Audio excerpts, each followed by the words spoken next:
Hello and welcome to Dinis Guarda YouTube podcast show powered by Sports ABC, Business ABC, Cities ABC, and Wisdomia. Today, I welcome my audience and everyone listening to us. I'm very excited. I am doing a special The World Games 2025 with the CEO Joachim Gossow and Ursula Romero. The World Games, organized by the International World Games Association, IWGA, are an international multi-sports event featuring sports that are not contested in the Olympics, with few exceptions, and are held the year following the Summer Olympic Games every 4 years. The World Games have been contested every 4 years since 1981, with the last event being held in Birmingham, Alabama, USA, after 1 year delay due to the COVID pandemic. The World Games feature 29 to 35 sports over the course of 11 days. The World Games are governed by the International World Games Association under the patronage of the International Olympic Committee. The World Games 2025, scheduled from August 7 to 17, is the world's second largest multi-sport event after the Olympic Games, with 5,000 qualified athletes, over 100 participating countries, 38 sports, and 35 sports federations. It's a unique platform that showcases emerging sports and fosters global unity while promoting environment and responsible and sustainable sports ecosystem. It's a pleasure to welcome to this series again the CEO of the World Games and the CEO of ISB. So I'll start by welcoming them to this audience and looking forward to discuss the World Games 2025. How do you describe your vision for the World Games, especially looking at the last 50 years of history of the Games? It was the vision that all sports, at least if they are non-Olympic or Olympic, can be showcased in a multi-sports event globally.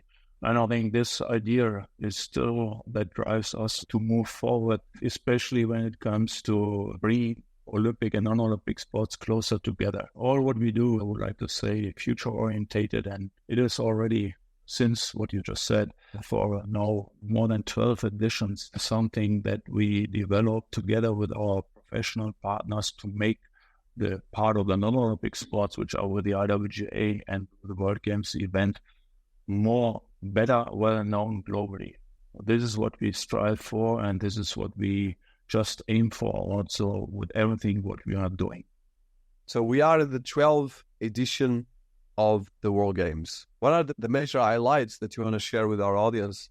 Especially bearing in mind all the history, what would be the most important things that is part of the soul of the World Games and part of what makes the World Games so special? Highlights definitely have been that we have developed a program that is not only of interest for spectators on site, but also for the media. I think we started already in 2013 that we build it up in a way that it's still adequate and the best situation for the athletes to perform, but also to follow for the spectators on site and on media. We have short and sweet sessions. We do not have these preliminaries running around and coming to finals. We are directly from the very beginning of high interest what happens on the field of play for everybody. Doesn't matter where he or she just is looking on this event. But secondly, I think also, and we are very proud of this, is that we started far earlier than other multi-sports events, using unforgettable, I would like to say, venues for our sports. And I only would like to call here for the 16,000 spectator seater of Cali, an old bullfighting arena used for dance sports. And if you talk to the dancers still today, they remember and they said, that was so unique, you will never forget it in my life, in your life. And this, I think, makes the World Games really of interest. We are searching for the, let's say, also very unusual and also for already the next steps, always with the upcoming edition. So Ursula, you are, of course, behind one of the biggest broadcasting companies of sports in the world, and you are a partner of the World Games, and I know that you work very well with all the team at Joachim. So Tell us about this innovation that Joachim just mentioned in terms of the rights of transmission, and as well all the innovation that is coming around the broadcasting of an event like this.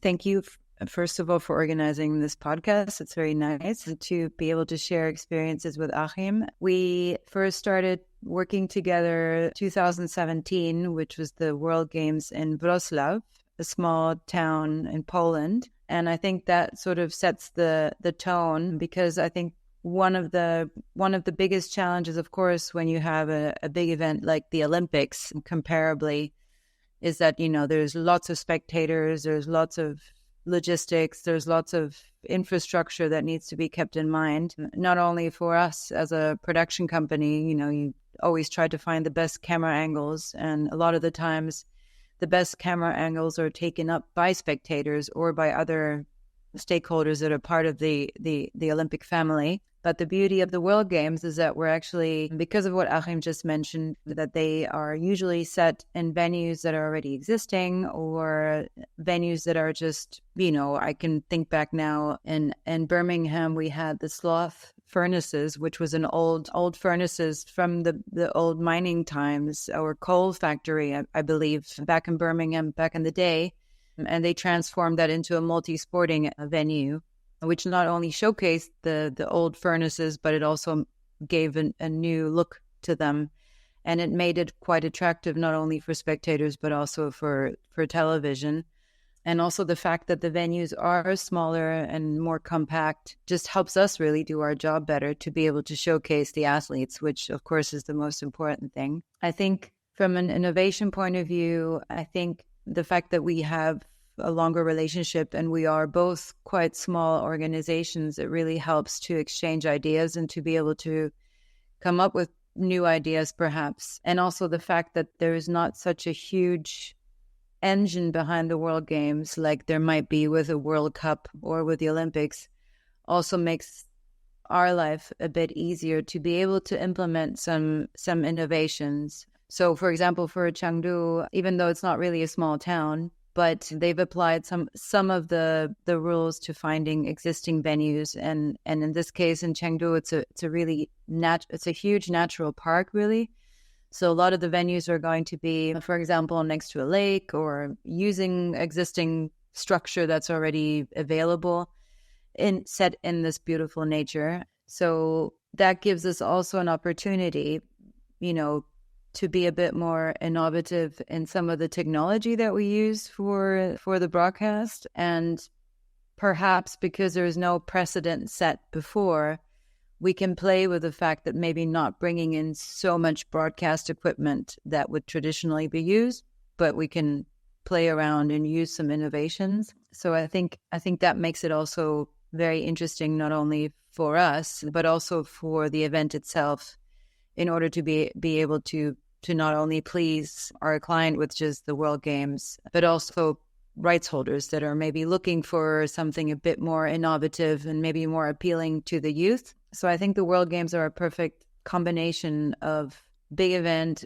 lots of sports, lots of athletes from all over the world, but they're still small enough and family oriented enough that we can also, use it as a testing ground, or actually innovation facility, event to use innovation for the broadcast.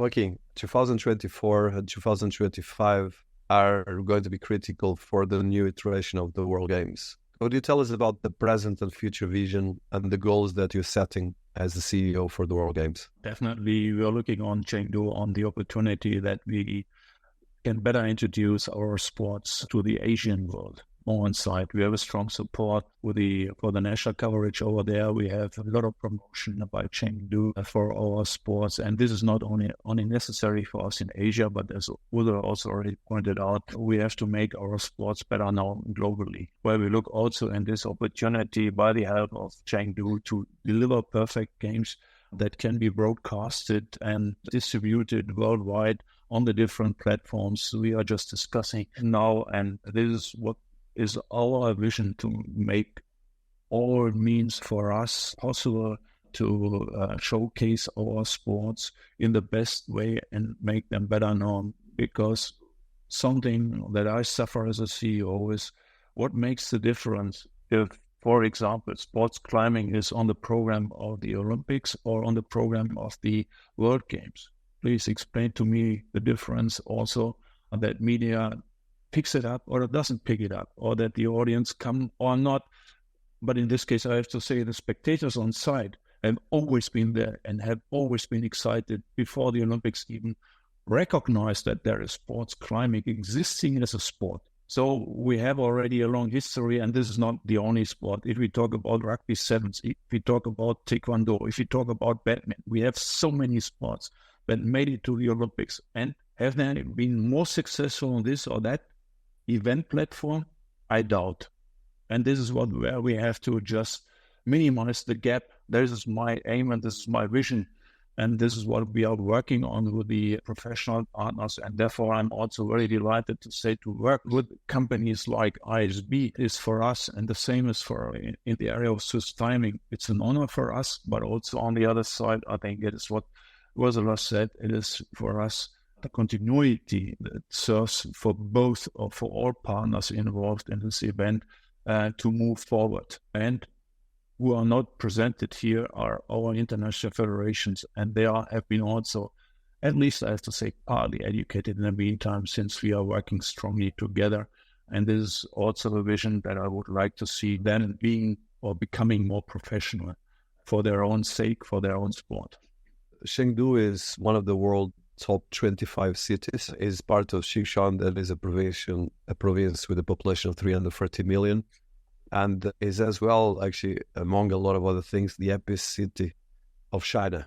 So tell us about what is going to be the main special things that you are offering. You just touched the federations, you just touched the innovation around the city, but as well from the 2025, in August 2025, for people listening to us, what are the major differentiators and the special things you can highlight? The athletes, the sports, you touched the federations.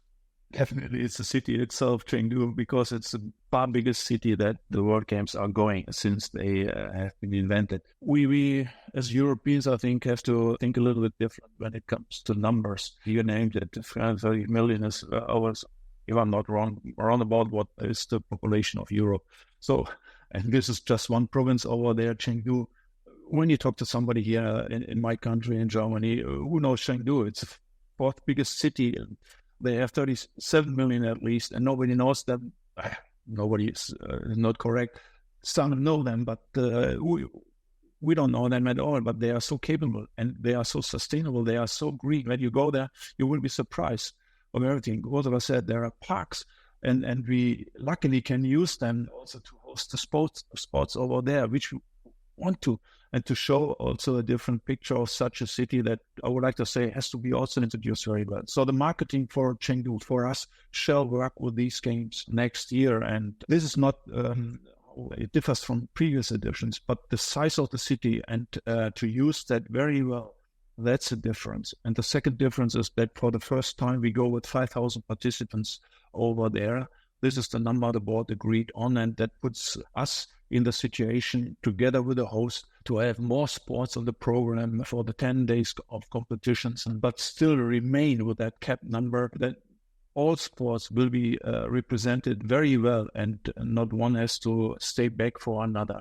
That is what I tried to explain previously, to say we have short and sweet sessions which allow us at the end of the day to showcase all sports very well by the help of our partners. So that is something I will be very interested in, how also the numbers of spectators will be seen at the venues, because the venues are also with capacities that, let's say, beyond what we are usually used to in Europe or in other parts of the world. The number of countries as well is more or less at the same level as the Olympic Games. So tell us about the number of countries, and as well from the athletes, a bit of an overview about the major sports. We expect around about 100 countries, but as you know, it is elite sports event. And the difference to other multi-sports events for the World Games, the athletes have to qualify, the teams have to qualify. It's not just they can be nominated, appointed by an NOC and National Sports Organization or an IF. No, we have strict qualification criteria that have to be followed up to be sure that at the end of the day, really the top athletes are participating in our games. I think, therefore, we can't directly say there will be 100 countries, but according to our experiences, it will be around 100 countries. And I expect a little bit more because we have increased the number of participants, of athletes. So that definitely will serve therefore. And the second item is that we have 30 plus sports on the program. We have 35 federations participating in that, and we have 65 disciplines on the program. You will definitely look on the sports, but I would like to go a little bit more into the detail of the disciplines because some struggle a little bit what the sport or the discipline.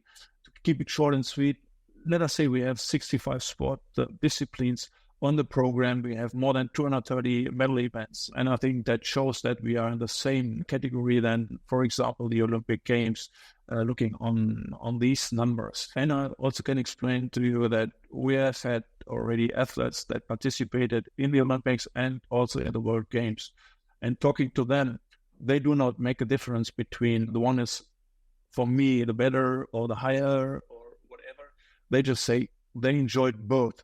But definitely what came back to us, and I think this is most important also, that we can lean on these athletes that go also to Olympic Games or to other multi-sports games, that they like the atmosphere in the World Games. And I think that makes the difference. They are very close to the audience. We don't have that, what was first pointed out, or to say these limits or these situations where we just look strictly on separating groups. We just try to keep that together as really when somebody talks about the family, we can showcase that very well with our event. And the athletes definitely are always in the center, but the others not far away from that. So one of the major differentiators and as well the powerhouse of the World Games is that it's a very integrated event. So you have female and male participating in a lot of different things. You have as well Paralympic champions or Paralympic athletes with non-Paralympic. So tell us about the differentiator, because that's a big differentiator if you compare with other global sports events. Yeah, there's so many items that we can.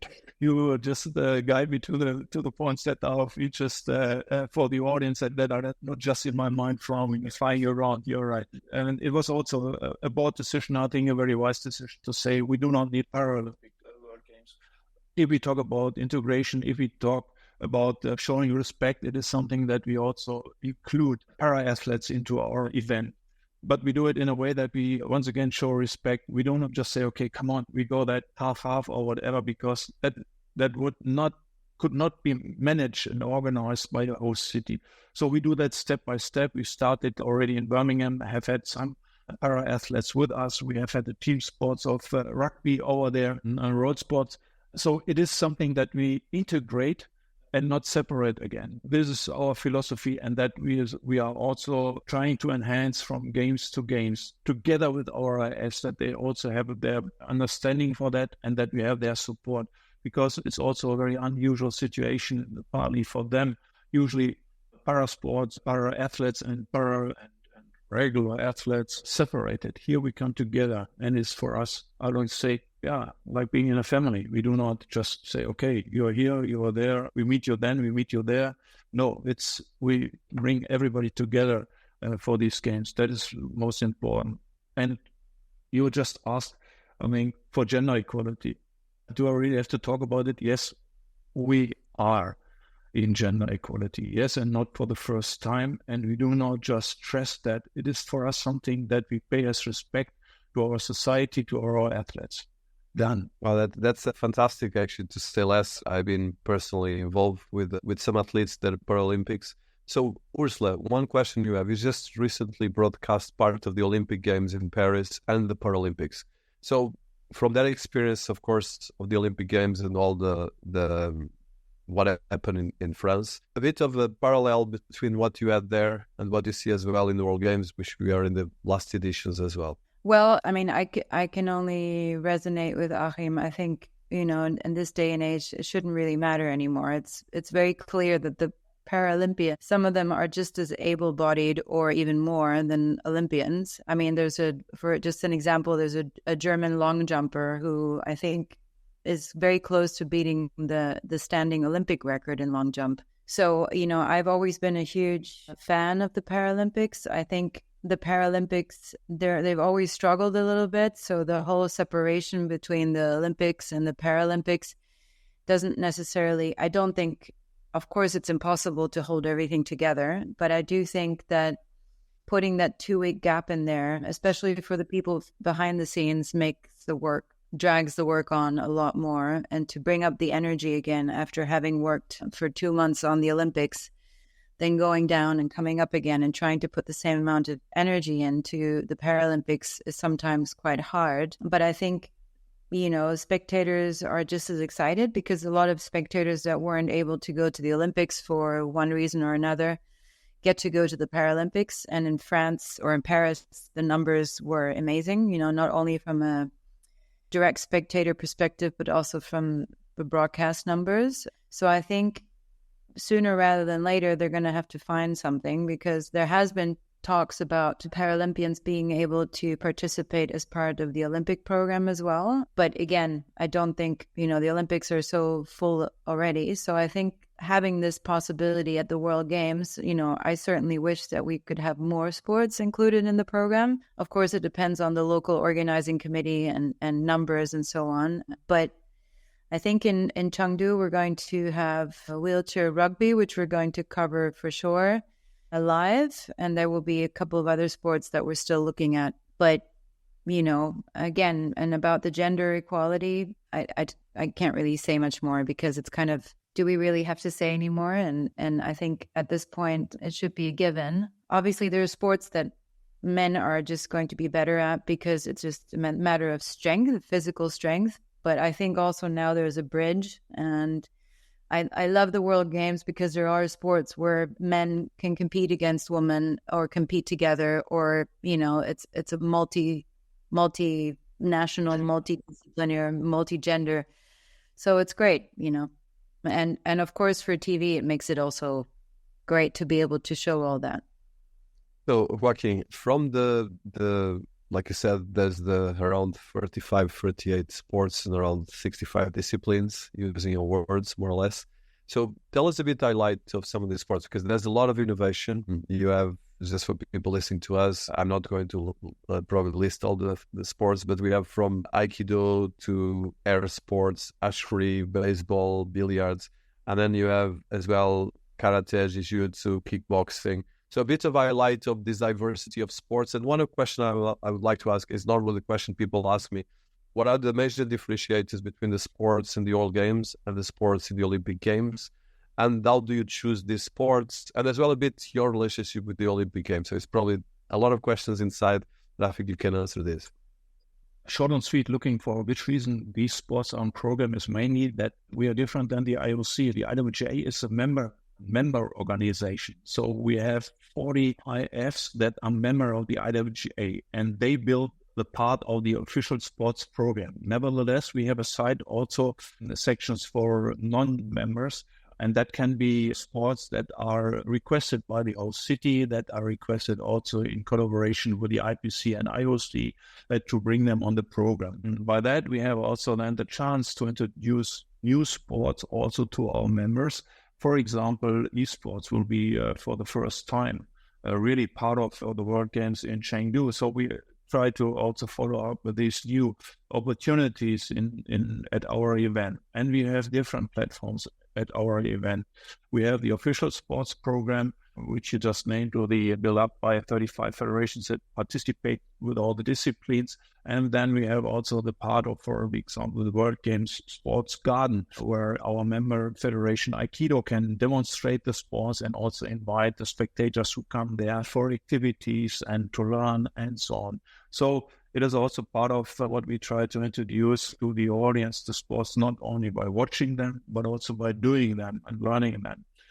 Nevertheless, coming back to the program itself, you don't get me on in case that I just say, okay, this sport and that sport. Because afterwards, when people are just looking on this, hey, the CEO said, oh, this sport, that sport, why are left out? No, we have these sports, and I would like to look these people to look really on our program, sports program that you provide on the platform, and they go into that. All I can say is we have indoor, outdoor, we are in the air, we are in the water, we are on ground, we are everywhere. We are just getting up the wall.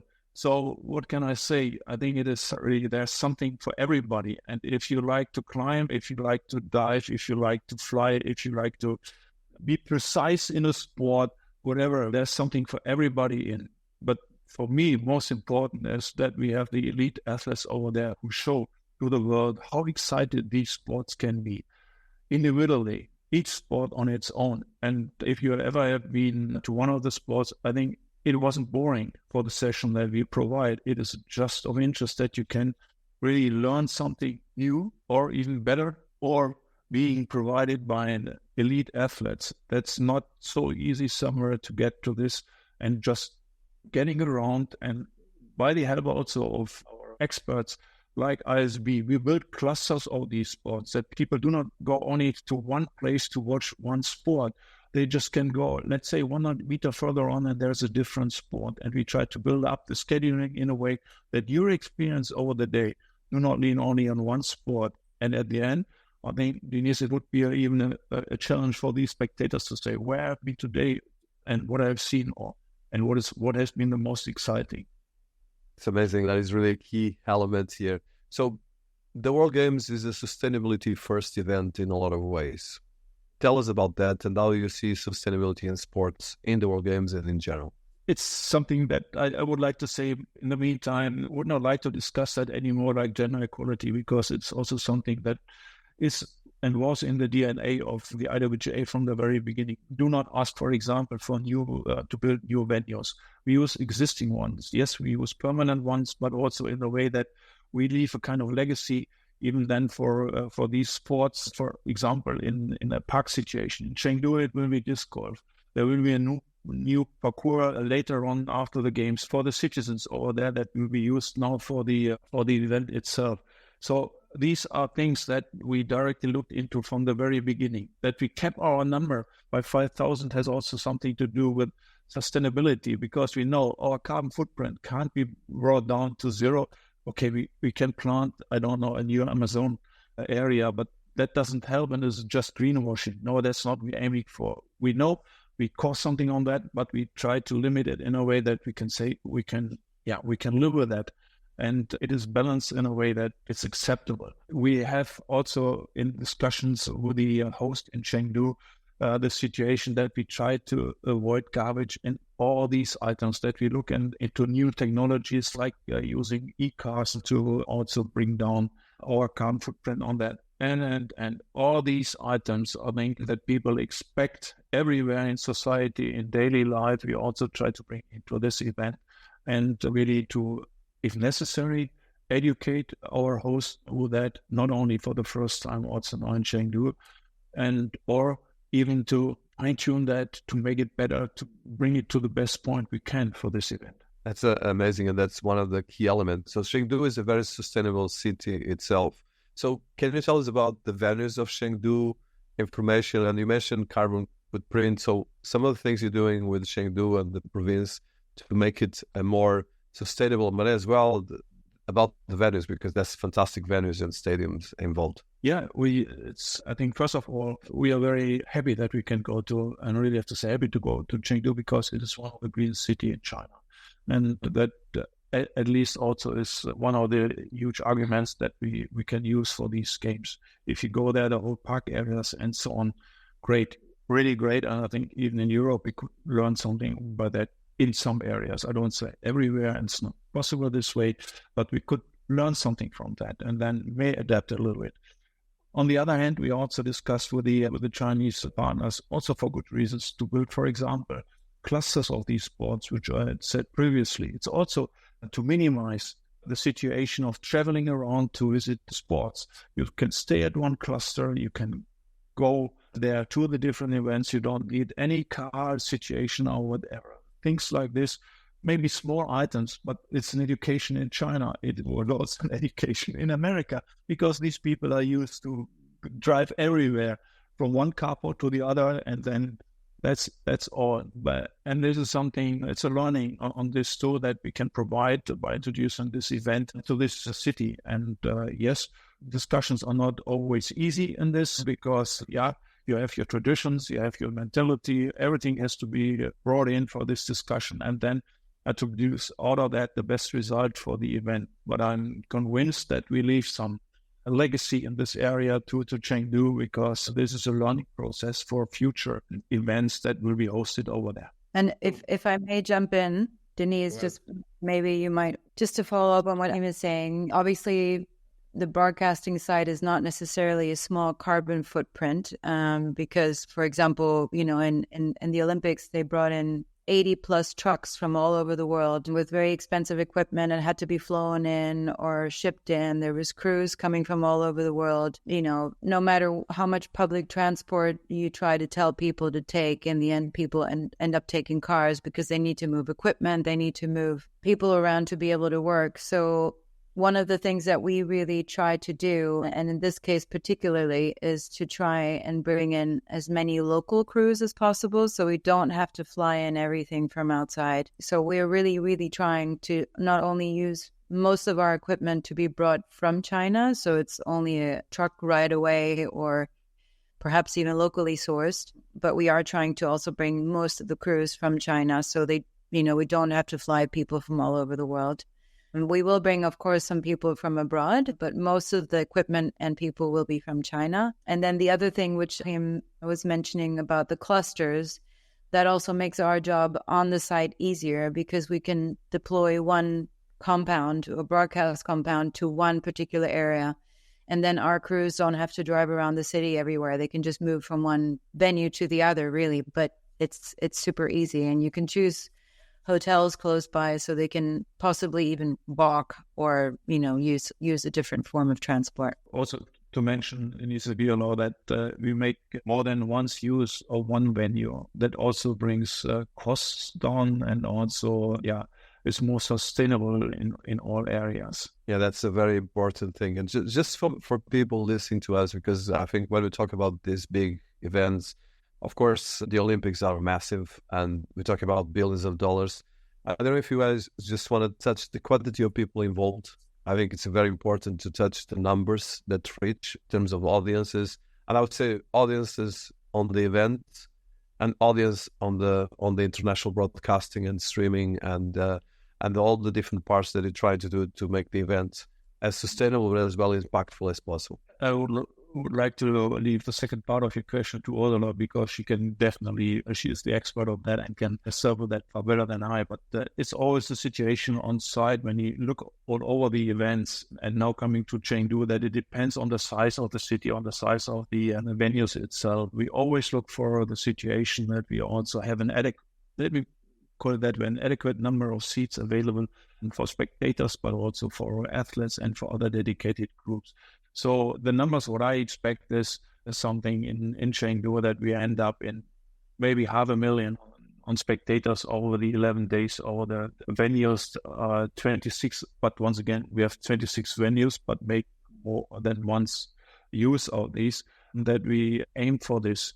And that would, I think, be a number that would be realized for Chengdu. But there is also not only looking on the venues and the sports itself, we have this World Games Guarda and World Games Sports Garden, where we know that Chinese people are very keen to go there if there is something going on. So that is another number that I would like to say promotes the World Games and the sports of the World Games, but it's not directly related to the, let's say, competition directly. But I expect, as I know this is a huge area and very well chosen by the Chengdu authorities, that we can expect there also hundreds of thousands over the 11 days. No, that's amazing. And of course, in a city of 25 million, I'm sure there will be a lot of millions of people interactivity. So Ursula, on the streaming, global and broadcasting. Well, I believe that the last World Games, which again, for many reasons, was probably not the best example, but I think we had something like 630 million outreach. Those numbers are obviously from different cumulative numbers, but obviously we have China. So, and knowing that the Chinese are usually very sport avid and they like to watch. I mean, I just in the couple of last months, you can see all these activation activities happening around Chengdu and China for the different sports. And they're organizing lots of little events in Chengdu to try and get people into these different sports. So I think, knowing the Chinese a little bit, they will try really hard to get not only spectators on site, but also they will get people to watch on their various platforms and channels that exist in China. So we're talking about obviously millions, but we are also doing a very strong program to try and get lots of different rights holders involved, not only from linear, but also for digital. And of course, we have the brand new World Games app, which will hopefully be launched by by October, which we're going to have our test in Hong Kong. But the idea is that this World Games will facilitate everybody that doesn't have access to either linear television or the country doesn't have the rights, so that everybody can watch everything at all times. And so I'm hoping that the numbers will definitely go up from that. So yeah, we're also producing a lot more. So hopefully that will also balance out the amount of viewership. If people can know that they're able to watch everything live or VOD, I'm sure that the numbers will go up. So Ursula, you touched the new super platform app. Can you just highlight a bit some of the features? And as well, I know that you tried to do a big thing in terms of streaming, which is quite new. Because, for instance, for numbers, for people listening to us, I think the biggest number of streaming in sports events is, I think, in the US with Soccer League, which is 4 streams in parallel. I think you tried to do something a bit more ambitious. So can you tell us in terms of the technology and the part of the streaming for the World Games that you are planning? Well, for the first time, we are actually going to have up to 17 feeds that we will be producing simultaneously, and they will be made available through SRT distribution, which is basically IP. Of course, if somebody needs satellite, we will have to look at that. But the idea is to not only be able to stream these independently to rights holders, but we are also creating a World Games app or platform where people will be able to watch directly or also eventually through international federations. So we make sure that everybody knows where to go, where to watch it. All those 17 or however many feeds we have per day will be available there live. They will be on a similar sort of platform as you would be used to seeing on an Amazon Prime or on a Netflix. So it should be fairly easy for people to navigate through. But again, we are hoping to not only make those available directly to users, but also make those feeds available through broadcasters or federations. And the app will have not only your average streaming facilities, but it'll also have a lot of other fun options. And people will be really able to delve into the World Games world, not only through watching the sport live, but they'll be able to access archive footage from previous games. They'll be able to see highlights on the athletes. They'll be able to see highlights of the city. And, eventually this will evolutionize like many other things, but hopefully by the next World Games, there'll be more features available using AI technology. We're also looking at e-commerce so that we really become an app, the go-to app, not only for the World Games, but also all the federations that are related to the World Games. And this way we can make sure that all the fans can always see the World Games. We found that in the past, by right sales or by traditional right sales, a lot of the times the viewers are confused or viewership got fragmented because sometimes there was only highlights available. Some broadcasters would only choose certain feeds to be watched. So then the rest of the qualifiers or the sports that they didn't choose to show were not made available to fans. But this way we think that at least everybody has a chance to watch. If it's not only friends and family, but of course, avid sports watchers that love the different sports on the World Games. And the beauty of the World Games is that it's not just high intensity sports, but you also have precision games, which also attract audiences from all different ages. So as I always like to say, it's not only just the young generation, but also your grandmother at home that can watch. So hopefully with this app, it'll not only become easy, but also a fun way to watch the World Games.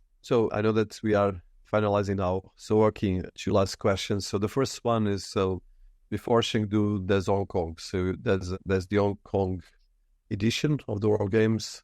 Tell us about it. We talk a lot about already that we have to promote our sports to be better introduced globally. And it was one of the advice from our experts in the past that we can't show up only every 4 years. We have to look for a different opportunity to promote our sport. So it was the decision of our board to say, okay, we go for the so-called World Games series, which is a smaller event of 4, 5, 6 sports, depending also on the host city's request. And that will be then introduced every half year for 4 or 5 competition days. Let's call it a long weekend, and to be introduced on the different continents and different cities and different areas that offers the opportunity between the main games every 4 years to also have the showcases for our sports. We start now in Hong Kong with this event in 2 weeks, and it is also our test of this event. And as always, it's a challenge moment working also with our partners, but we also lean on their experience over there. We have to discuss that with the IFs. It has to fit in the international calendar. It is not so easy that people think, oh, come on, we invent something and then we put it in place and it works. That's not the case anymore, because also the calendars of the international sport federations are so packed. We have to be very careful with that, not also to misuse our athletes too often for this kind of events.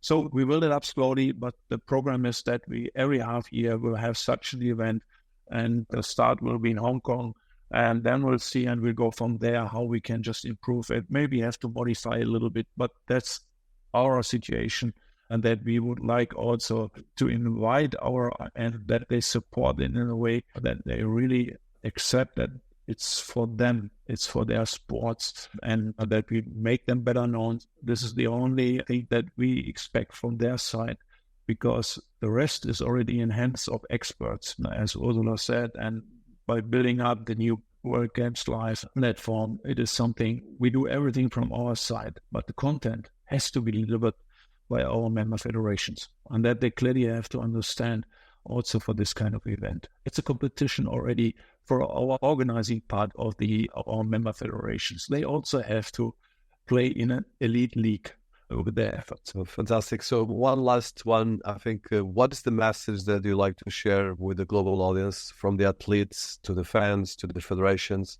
Because of course, this is a community as well. We're talking about a big community of thousands of people, from the 5,000 qualified athletes to all the federations, all the fans, all the people involved. Try to join my view. I don't distinguish between Olympic and non-Olympic sports. I enjoy all the sports. And for me, it is just a matter that I enjoy how the best athletes can show and perform their sports, that I can enjoy and that I can also learn from that. This is all what I would like to see. And then in the future, I think we have a situation that everybody, and this is also part, like Ursula explained, we provide so many views on so many sports. Pick up your own at the end of the day, but enjoy the rest. Thank you both. It's been a very inspiring, and the best of luck for such a big and important event, or series of events. Thank you all.